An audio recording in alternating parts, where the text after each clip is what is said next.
هاي if you don't like Egypt ما تجيش عندنا، عشان في واحد طلع قال I don't like Egypt it's not safe. تعالى بقى اقول لك ما تجيش عندنا ليه.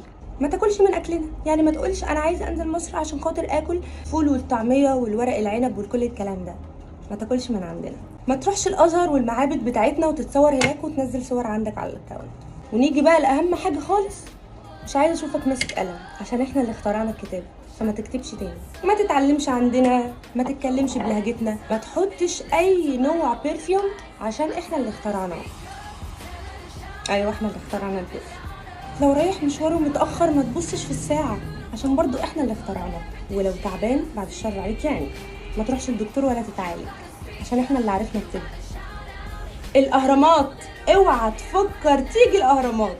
هتيجي في يوم وتصور هناك وتنزل تقول احنا في بيراميدز لك ولا تتعلمش هندسه بقى ولا تدخل حد عندك هندسه خالص، عشان احنا برضو اللي اكتشفناها.